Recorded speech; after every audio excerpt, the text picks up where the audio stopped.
Hello and welcome to News. I'm Rodam Gonzi on sign language, Mughal Mohammed. Let's take a look at our top stories for the night.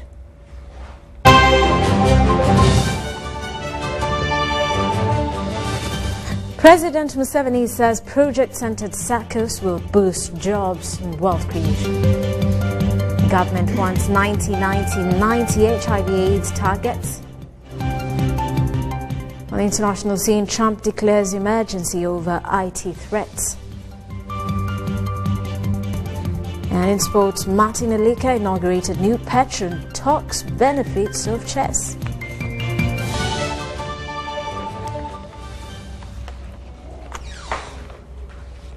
Hello once again. President Yoweri Museveni has said government is considering introducing project-centered SACCOs to support grassroots initiatives aimed at creating jobs and improving incomes for the rural poor. The president said they have identified 13 projects, including those for border groups, women entrepreneurs, taxi operators, market vendors, welders, youth leaders, people living with disabilities, produce dealers, mechanics and tailors. He said the proposal has already been introduced to cabinet. He was addressing a public rally at Chatiri Primary School grounds in Pakanyi Sub-County, Masindi District. The president, currently on a nationwide tour to promote government's programs to create jobs and wealth through sustainable, cost-effective agro-commercial projects, was speaking at a graduation ceremony of 884 students who had completed 6 months of comprehensive training in the fields of tailoring, hairdressing and catering, among others. The youth from St. Chizito Vocational and Friendship Center in Masindi District assured that they can make money after being trained. While addressing thousands of wananchi, President Museveni emphasized that people on small land holdings should stick to simple but profitable and commercial agricultural enterprises based on a 4-acre plan following government guidance initiated in 1997. The First Lady and also Minister for Education and Sports, Mrs. Janet Museveni, has officiated at a Jerusalem prayer breakfast organized by the evangelist Greg Kanabo, the chairman Christians for Israel, Uganda. The prayer breakfast at Hotel Africana was part of the celebrations to mark 71 years of the State of Israel and its cordial relationship with Uganda.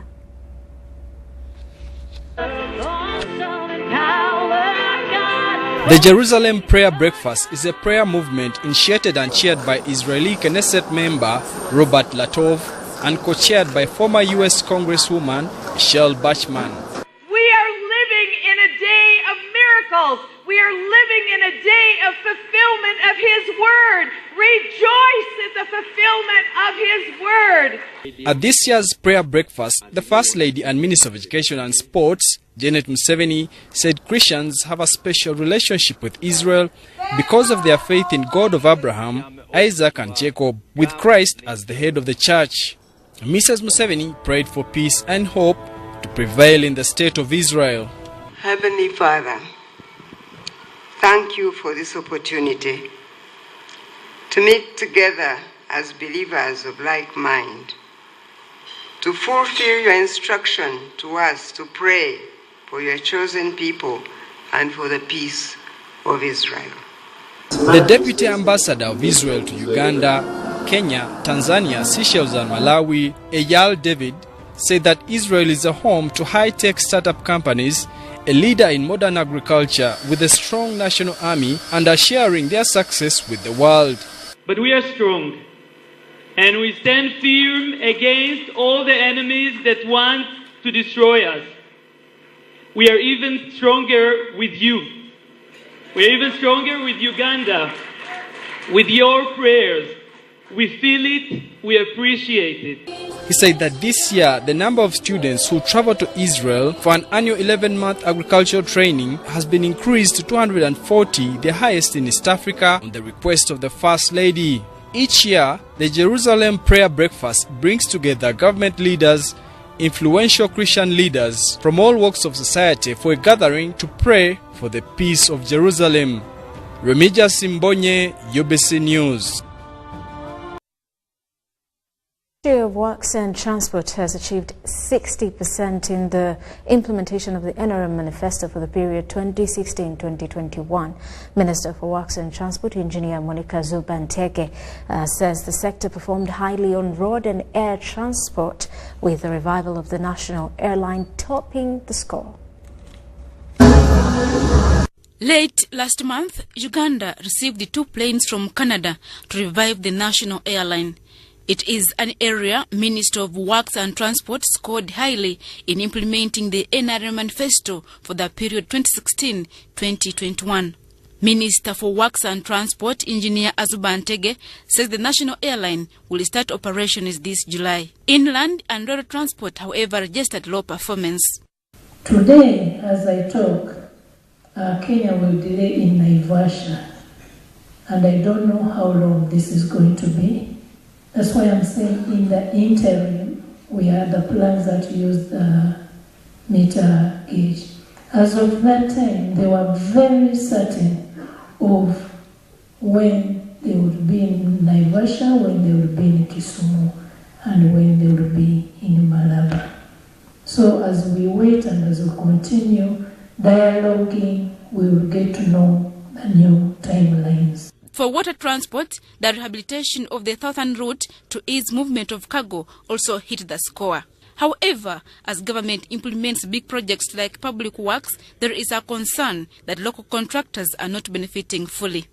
As government, we have to find a way of giving access to our contractors to funding.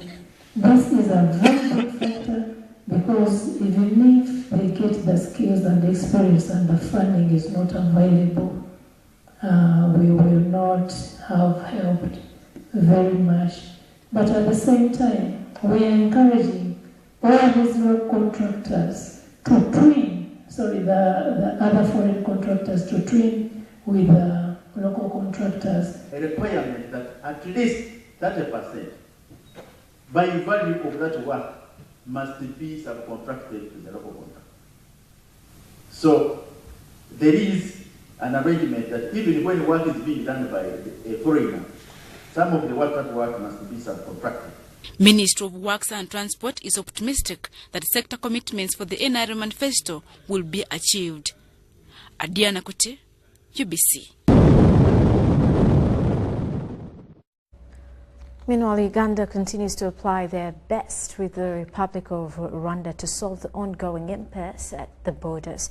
Whereas Minister for Foreign Affairs Sam Kutesa acknowledges that trade has been affected on both sides, he describes the border issues as mutual and will soon be resolved. He was addressing the country about the progress of his ministry as far as implementing the NRM 2016-2021 manifesto at the office of the Prime Minister in Kampala.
Our government has committed 196 million euros, approximately 128 billion shillings in a mega water treatment project along River Kagera for Isinjiro, Mbarara, Masaka and surrounding areas. The project will benefit 1 million people. It will get sewage services developed in Mbarara and Masaka. With funding from the French Development Agency, the project will be complete by 2030. National Water and Sewerage Corporation Managing Director, Engineer Dr. Silva Mgisha, and the Project Director Arnold Durant spoke to the media while signing the agreement in Kampala.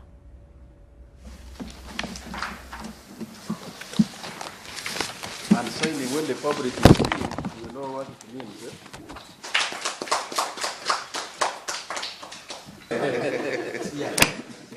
Tutufuna buzibu okuteeka treatment plant yaffe ku River Kagera.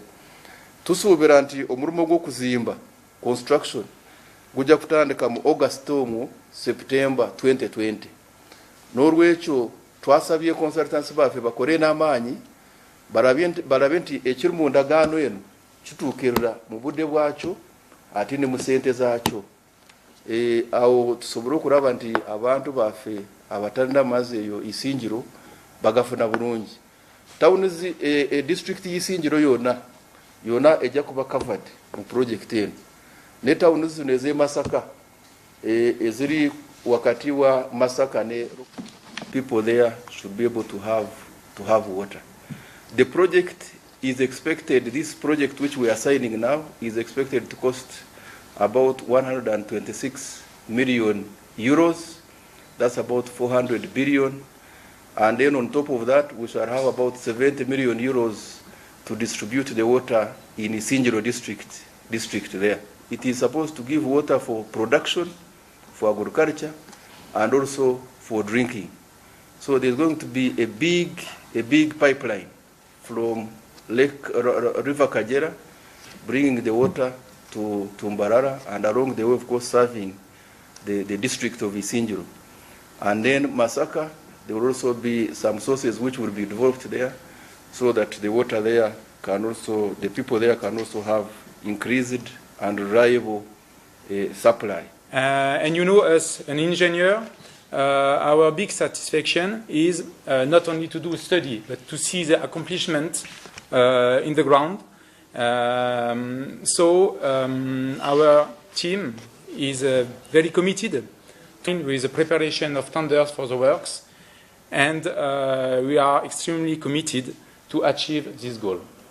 Okay. Thank you very much. So now we can sign so that this work can... Get in the book.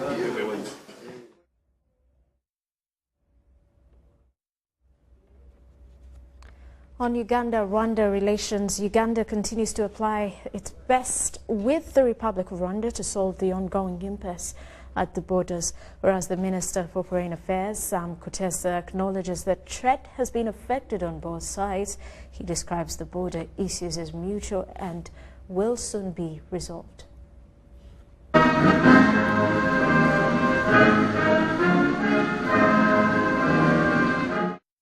Of course, we are concerned about the closure of the border between Uganda and Rwanda, which they have done unilaterally.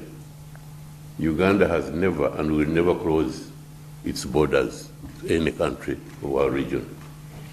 It is even more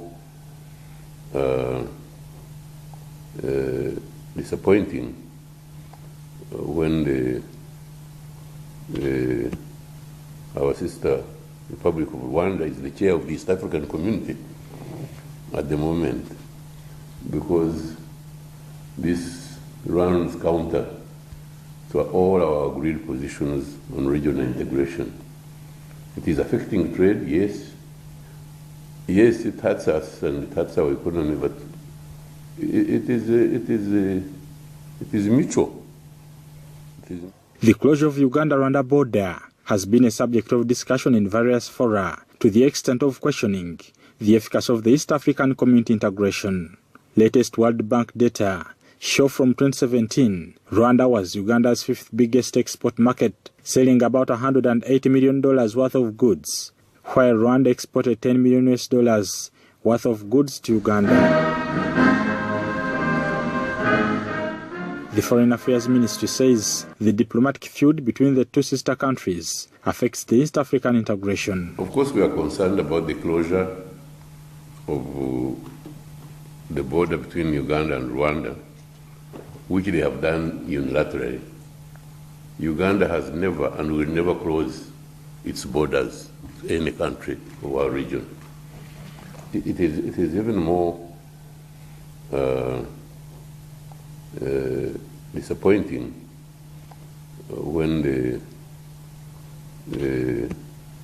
our sister Republic of Rwanda is the chair of the East African community at the moment, because this runs counter to all our agreed positions on regional integration.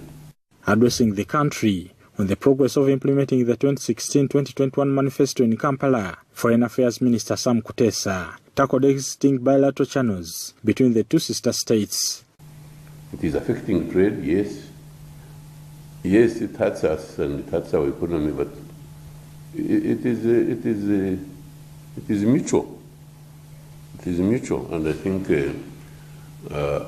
our best efforts are going to continue to be applied to resolving this unnecessary conflict. Tomorrow I'm meeting some diplomats and other people, and I'll be issuing a statement on these relations. Kutesa boasts achieving 65% of what they required in the 2016-2021 presidential term. Now, Uganda is engaged in commerce and diplomatic diplomacy to promote tourism, trade and investment, ensure regional security and peace. Before the conflict, trade between Uganda and South Sudan had reached nearly $400 million. But because of insecurity, it's now down to about 130. So, in my view, it is in our enlightened self-interest to pursue a policy where we pacify the South Sudan so that we can continue to increase. In our addition, trade. the country has also embarked on border reaffirmation with neighbors to ensure stability. Bernard Iga, UBC TV, in Kampala. Failure by Uganda Land Commission to transfer ownership of Nambole Stadium land has seen squatters encroach on the land. This has been evidenced by the Commission of Inquiry into Land Matters during a visit on the alleged encroached land. In 1991, government bought 42 hectares to construct Nambole Stadium and design facilities for different games. Ugandans have become greedy. People think that in 2019 we have forgotten what happened in 1993. It set aside 1.47 billion shillings to compensate over 200 affected persons.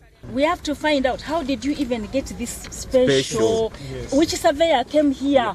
What did they survey? This is already government land. But management of Nambole Stadium claims there emerged a group of encroachers on the land. Out of the 120 acres of land that comprises the stadium, about 60 of that has been encroached upon. And the other complaint was that there are categories of encroachers. We learned that some of the encroachers are the local people doing activities such as the veterans with washing bays and small activities. Activities such as shrines. I think they mentioned a shrine somewhere below the stadium. They also mentioned individuals. The land had many titles, but upon its purchase, they were amalgamated into one title. The swimming pool side of sports I think it's called Sports Hotel, Sports View Hotel. They say the new developments have actually encroached onto the boundary line of the stadium. Now this side of the stadium where we are standing, we have been told, is supposed to have been created as a separate 22 acres as a result of creation of the road. So there was this ring road that was made around the stadium that comes off the main Ginger Road and forms a ring around the stadium. During a tour of the contested land, the Commission of Inquiry into Land Matters interacted with the family of Thomas Bazitia and Nora Nabagesera, who claim ownership on part of the land and were never compensated. Then when we go and check, netusanga nga plot eno, it was already amalgamated bazigata da okufuna title ya Nambole. Yeah? So if your excuse was a little bit like hers in Tebansasula, that one we can check again. Neka kati ni findings, olaba Pioneer Land Commission yejukozechi yejuwadde. Bodde eno mugundi nga bagane dalili mwani Munabagesera. Bodde eno olaba motoka ya Justice. Bodde eryo lyakugamba nti minister yakituwadde. The encroachment was made because of failure to fence off land as fresh titles emerged in 2017. Maybe it was left unused and therefore there have been encroaches. But the encroaches include people who have actually removed mark stones. And mark stones coming all the way from the about 200 meters off the main Ginger Road and coming all the way down to where we are standing. Management of Nambole Stadium has been sued many times by alleged owners of the land, and the Commission will look into the issues concerning the land, including high-profile persons. So we are looking into many issues, and like I said the other time, we've only just started, and I hope that we will get the cooperation. We've already got quite a bit of information coming down here. Somebody stated to us just over there that an official of the Ministry of Justice was seen here over the weekend cutting down matoke which had been locally planted by people here, and that is of interest to the community because they think that there might be some high-profile encroachers who are using some people. Nambole Stadium is utilizing half of the acquired land, leaving the remaining 60 acres to encroachers. Among the encroachers on the contested land include a native doctor, Sports View Hotel swimming pool and a parking lot, and also part of Pavers Construction Company. Sudat Kaye reporting. Refugees have become a contentious issue, calling for strategic intervention by different stakeholders, including financial institutions. Sandra Kahunda reports that advancing financial inclusion for socio-economic development is a strategic pillar for national development. Uganda ranks third in the world and is home to more than 1 million registered refugees and asylum seekers. The UN report of 2016 shows that refugees are hosted in designated areas where they are allocated pieces of land, put shelters, grow food, and start own businesses. They are generating income and need a secure place to keep their earnings. Refugees also receive a monthly stipend from World Food Programme, which they access through Post Bank. So in 5 years, the refugees will be self-reliant. We are here to unveil one of our unique products tailored for the benefit of the refugees, and that is the savings and transaction accounts. This is important to us because it is in line with the bank's vision and one of the strategic plans. The bank's vision is to be a market leader in advancing financial inclusion, and one of our strategic pillars is to offer client-centered innovation.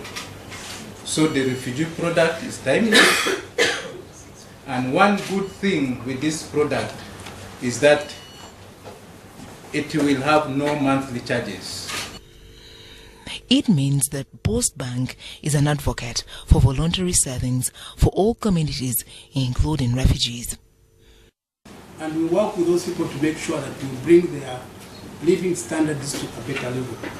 And we do this by participating in improving the financial services that these people receive in the market. So we empower these people's lives, okay, to make sure that these Ugandans can also contribute to the economy very effectively. We do this by providing adequate and appropriate financial products. The bank is changing and empowering communities. This is a basis for better people, better Uganda. Sandra Kahunde Akaba, UBC News.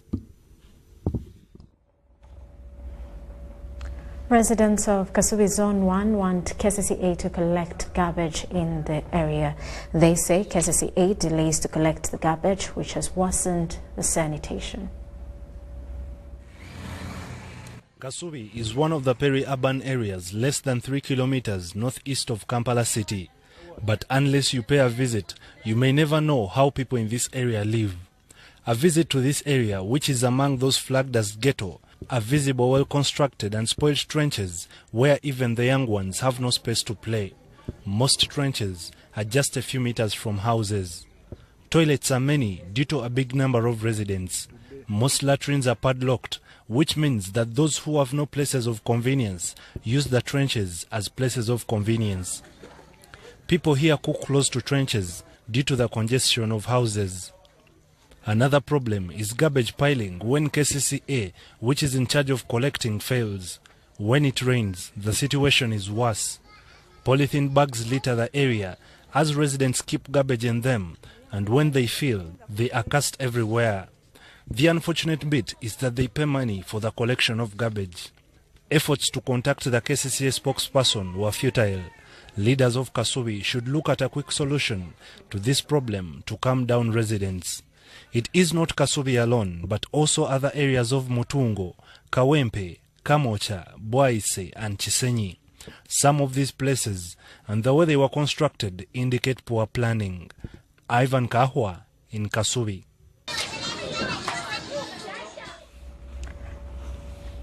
Chienda Mityana Catholic Diocese is one of the dioceses with almost 3 Ugandan martyrs. After they introduced themselves to those who were looking for them, they were killed. Noah Mawagali, Matia Mulumba, and Ambrosio Chibuka. However, Luca Banavachintu, a Protestant, was also arrested in Mityana but was not born of the area.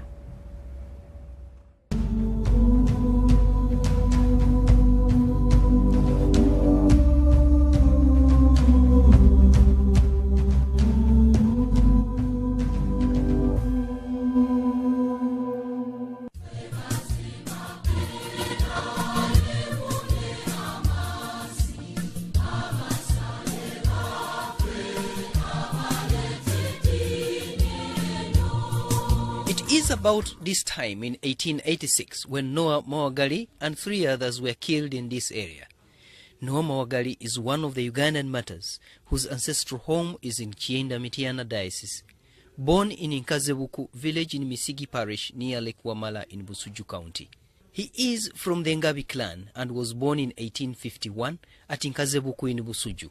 He was baptized in 1886 in Chienda Mityana, and his parents were Musazi and Mother Valeria Meme. Kazebuku village is located 20 kilometers from the diocese headquarters in Mityana. The church was constructed near the home of Muzei Musazi, his father. At this place is an anthill with Biognisae tree locally known as Misambia trees, and it is preserved by residents. Agnes Nabitegeka, Muzei Salongo Kakoza, all residents, and Joseph Dumba, catechist, all from Misigi Parish, praise the brevity of the matters.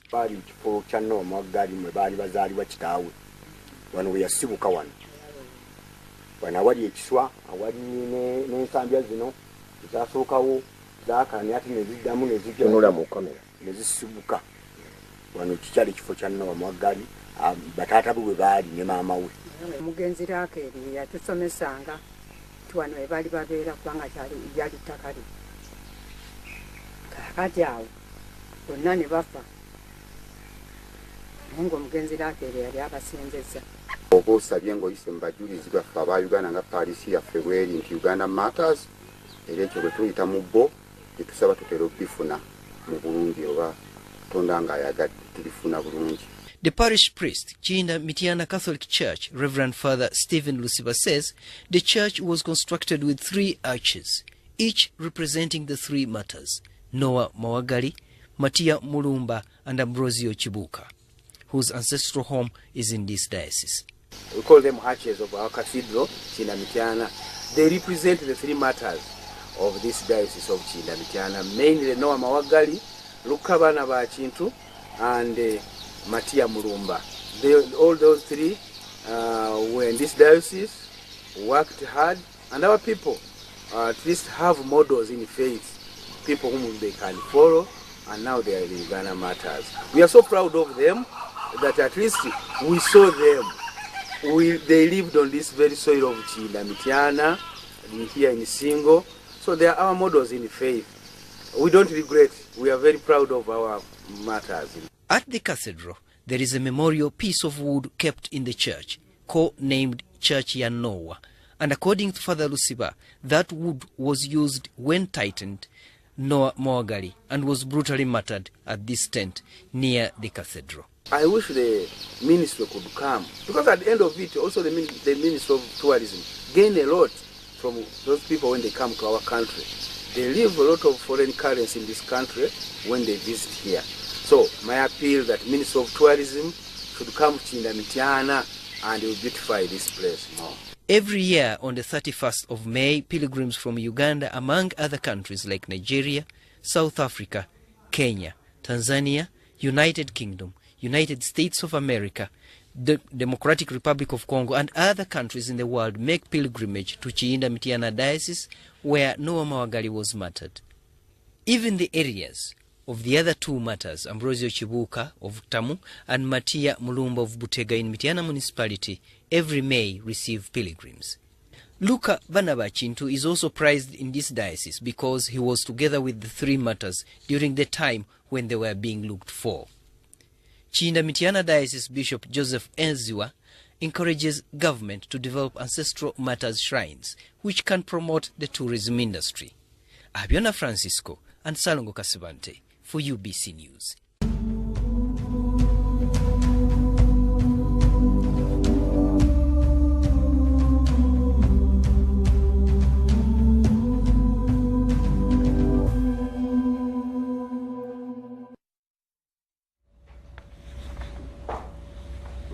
Let's now take a break. We'll return with business news. You're watching News Tonight.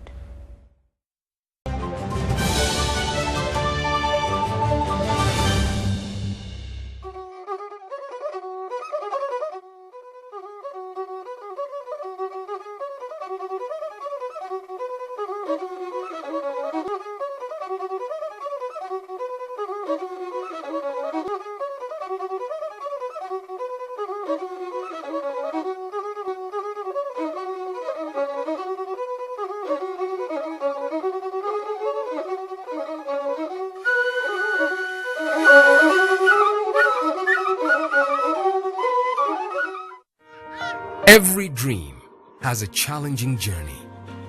Ours began in 1998 with a mission to drive the development of a robust communications sector in Uganda. We created structures to champion the dream. We've evolved, made discoveries, supported great minds, empowered Ugandans, and fostered a vibrant culture enabling communication for all.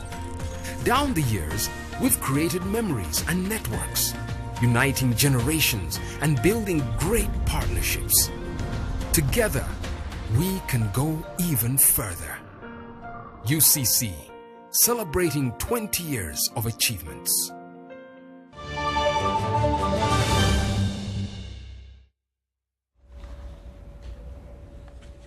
Welcome back. You're watching News Tonight. In business news, Uganda will benefit from a grant of $9 million from the Danish government. A financial support through Trademark East Africa will streamline cross-border trade between Uganda and its neighbors. The trade facilitation initiative was launched by Minister for Trade and Industry and Cooperatives Sameria Chambade at Elegu border in northern Uganda. In the financial year 2017-2018, informal cross-border export earnings were estimated at $596 million, representing 17% of Uganda's exports. This is despite numerous challenges facing the cross-border trade. We as the women traders currently face challenges of harassment from the security personnel. We lose a lot of our goods in the hands of the traders on the other side. The women of South Sudan are ready to engage, support, and also benefit from your trainings as well as building capacity. So the Danish government is supporting with a grant of $9 million to Uganda through Trademark East Africa. Also together with Trademark work on simplifying the cross-border and trade processes for informal traders. And we will make more information available to the informal traders as well. And we'll work on reducing the non-tariff barriers affecting trade, which also especially including standards. The ministry launched a cross-border trade charter for small-scale cross-border traders at Mirama Hills One-Stop Border Post and Mutukula One-Stop Border Post. The charter highlights the rights and obligations of border officials and its users, especially women and youth traders. The main informal commodities traded between Uganda and its regional neighbors include beans, rice, maize, fish, sugar, and other grains. The Uganda Program for Sustainable and Inclusive Development of the Economy UPSIDE, being supported by DANIDA, seeks to improve trading standards, reduce non-tariff barriers, make trade transparent, and improve trade regulatory environment. These bottlenecks affect small and medium traders. Normally, the target is focusing on the big traders who bring in a lot of revenue, but you realize that the cross-border traders are a key component of Uganda export promotion and capabilities strategy. But the facilitation that we offer as URA through the coordinated border management is that we give them space at the OSBP. You know, one of the biggest issues they had in the past, they did not have any physical space within which to operate. In the 4 years of implementation, Timea will take a two-pronged approach, building upon the ongoing infrastructure works at the Busia, Elegu and Mutukula one-stop border posts to address key trading challenges faced by both formal and informal traders. Cross-border trade is significant not only in providing employment and livelihoods within border communities, but also in providing food security. Dennis Igoa for UBC News at the Elegu border post, northern Uganda. Ugandans' woes with fires that have wreaked damage will soon be history after an innovation that extinguishes fire has been made. The initiative by engineer John Chibuka has been launched by Nakawa Division Mayor Ronald Balimweso. A Uganda police report of 2015 indicates that Ugandans are lost property worth 30 billion shillings to fire. Whereas most fires occurred in urban areas, accessibility of fire brigade was difficult, and when able, found access to locus of fire outbreak difficult. Engineer John Chibuka has solved the puzzle with a TFM Plus fire quencher machine that's cheap and mobile to ease access.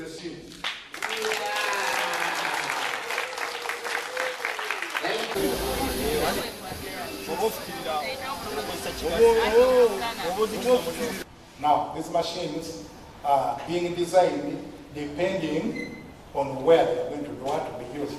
So they will be having various various capacities in design.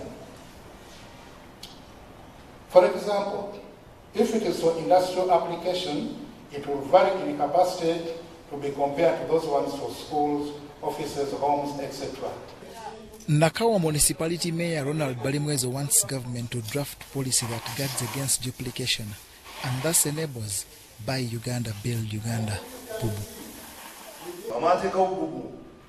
Buy Uganda, Build Uganda.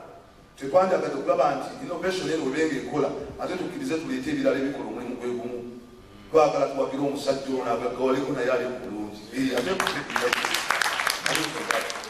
The TFM fire quencher machine costs 3.4 million shillings and can perform numerous tasks including road cleaning, irrigation and washing of traffic lights. John Barnes, Centum, reporting. And UMEME reached outstanding performance on the Uganda Stock Exchange for the month of April. It yielded a turnover of over 15.1 billion, 53.5% share. Only coming in second is Stanbic Bank with 30.56% and Bank of Baroda in third position with only 12%. Ringing the bell this morning, Chairman Patrick Bitature and his UMEME took the honor of celebrating outstanding performance on the Uganda Stock Exchange for the month of April. UMEME, Baroda and Stanbic accounted for 96% of the trading turnover for the period. When it comes to the trading turnover, you can see that UMEME contributed 53.5%, Stanbic 30%, and Baroda 12%.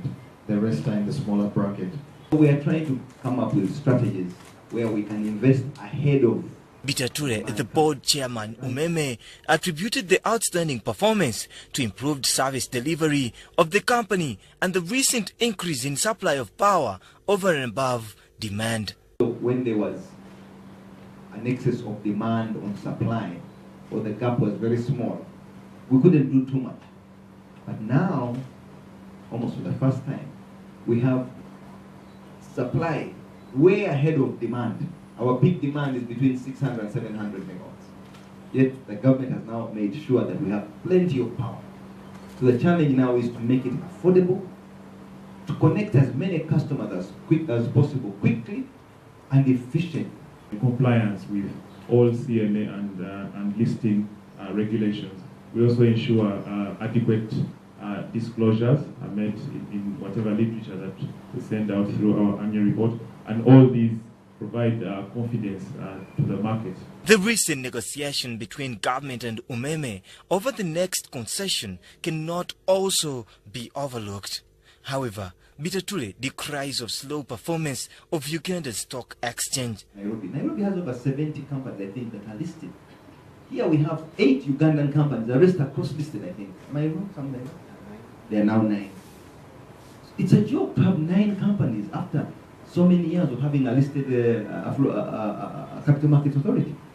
So we have a role to play to increase the depth and breadth of financial literacy in this country. Sensitization and government intervention is looked up to improve the performance of Uganda's stock market. David Matovu for UBC in Kampala.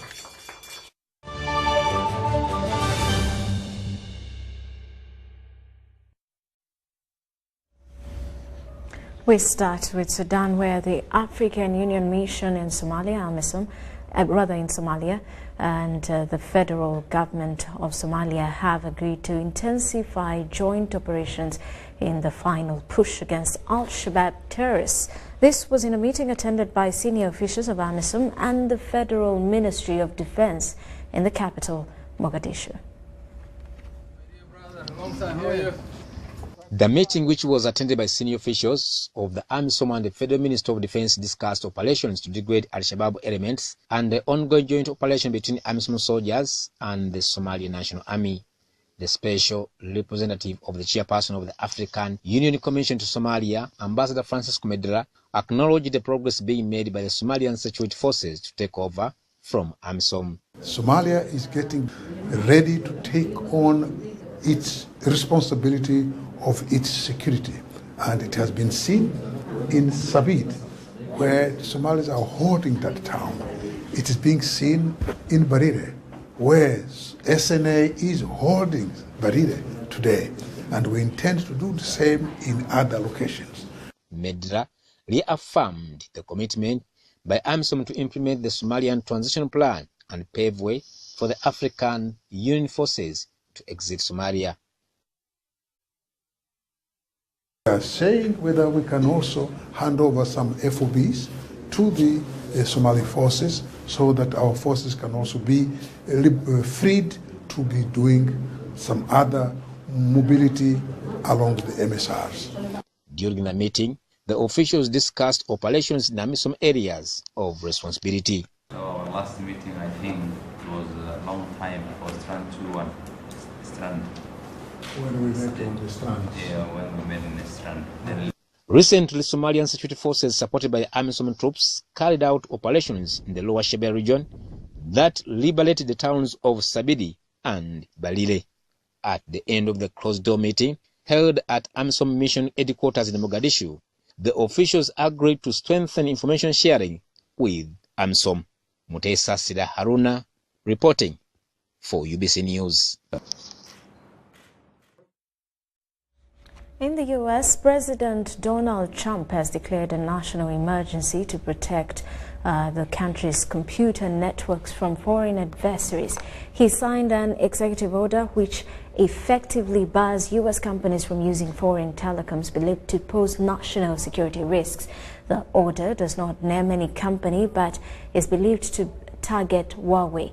The Chinese tech giant said restricting its business in the U.S. would only hurt American consumers and companies. Several countries led by the U.S. have raised concerns in recent months that Huawei products could be used by China for surveillance, allegations the company denies. The U.S. has been pressuring allies to shun Huawei in their next generation 5G mobile networks. In a separate development, the U.S. Commerce Department added Huawei to its entity list, banning the company from acquiring technology from U.S. firms without government approval.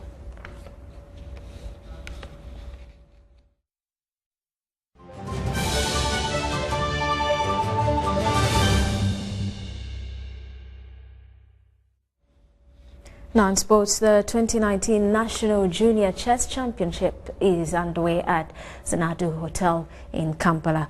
To the onset, a new body, Chess Parents and Guardians Association, has been formed to supplement the federation, especially in spreading the popularity of the game.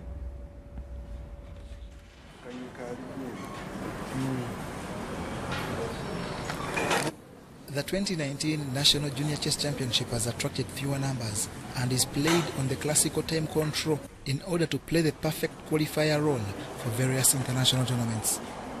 The 2019 edition is a qualifier for the African Schools event that will be held in Kampala, Uganda, but it's also a qualifier for several other junior events like the World Cadet that is in China in the month of August to September. We also have the World Youth that will be in Mumbai, India in the month of October. We also have the Africa Juniors which will be held in Zimbabwe in August. We also have the Africa Youth that will be held in Namibia. In the girls category, no name is bigger than woman FIDE master Maria Nakanyike, who after day one is still impressive and promises much more. I want to pray to God so that I win this tournament because I heard that it's the qualifier to the African schools. The Xanadu Hotel sponsor tournament will run for 4 days and our witness players go through 8 rounds, basing on international standards. Trying to give back to the society by encouraging families to bring their children to chess, as we are providing them a free venue. Meanwhile, a new body, Chess Parents and Guardians Association, has been formed. I think the significance of this particular association lies in the fact that this is from parents and well-wishers and guardians of chess players. It is not in conflict with the Uganda Chess Federation. The Chess Parents and Guardians Association has inaugurated Dr. Martin Alike as its patron and aims at improving chess playing both in quantity and quality. John Barnes, Sentamu, reporting. 24 teams, 6 groups, Africa's football giants are set to battle at the stage set in Egypt in what many refer to as the Africa Cup of Nations football tournament. It's almost a month to the tournament. Let's take a look at some updates.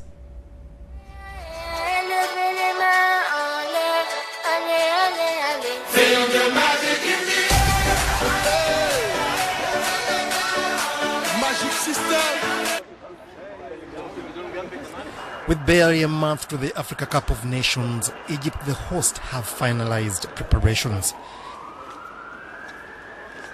The tournament that starts from the 21st to 19th of July will have games hosted in 6 venues. The 6 venues to host the event are Cairo International Stadium, June International Stadium in Cairo, Alexandria Stadium in Alexandria, Suez Stadium in Suez, Ismailia Stadium and Al Masli Club Stadium in Port Said.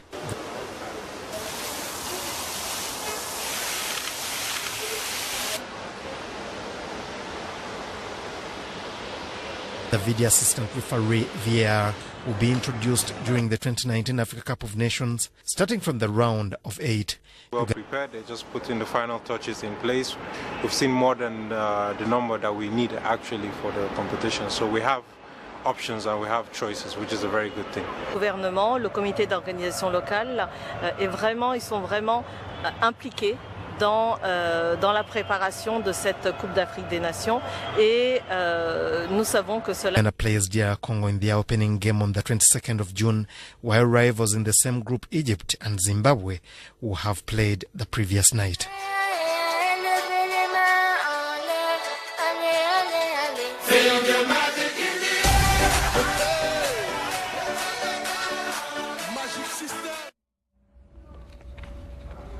Uganda Big League side Aziz Damani Dove's Ulsters FC management has reiterated continued support of a place in Uganda's Premier League. During a news conference in Kampala, the Chief Executive Officer Benjamin Musoke regretted failure by the club to gain promotion this term. Aziz Damani Dove's Ulsters Football Club finished in 4th position in the Elgon Group of the Big League tournament and missed out on a playoff spot by just a few points.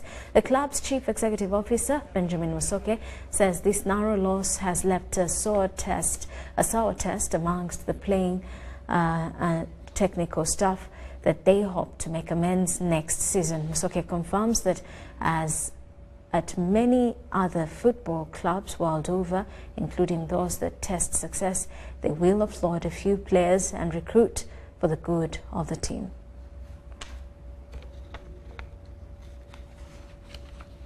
And Wakiso Giants Football Club continues to play a pivotal role in the promotion and development of football in Uganda.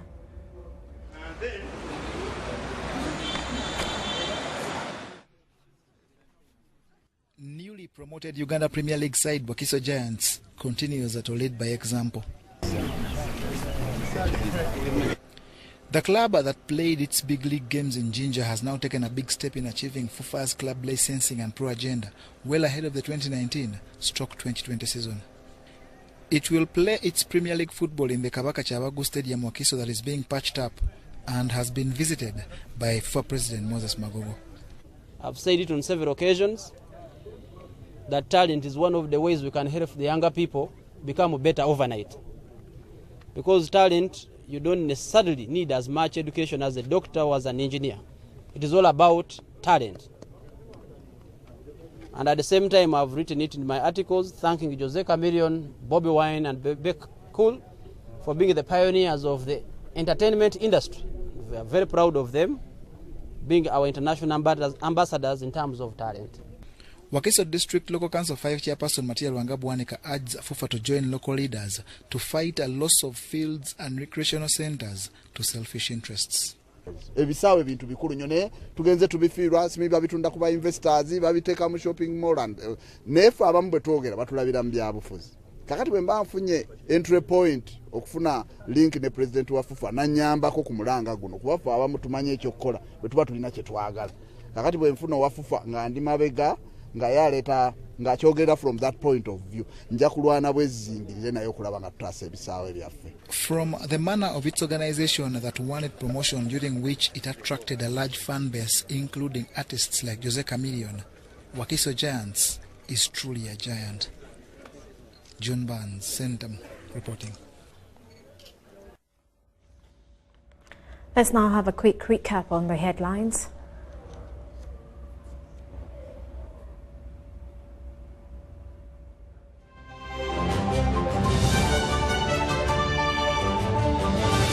President Museveni says project-centered sectors will boost jobs, wealth creation. Government wants 90-90-90 HIV/AIDS targets. On the international scene, Trump declares emergency over IT threats. And in sports, Martin Alika inaugurated new patron, talks benefits of chess.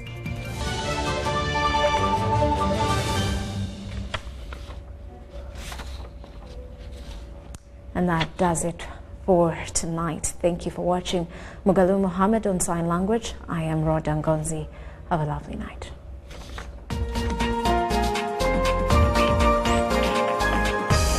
Was brought to you by UCC, celebrating 20 years of achievements.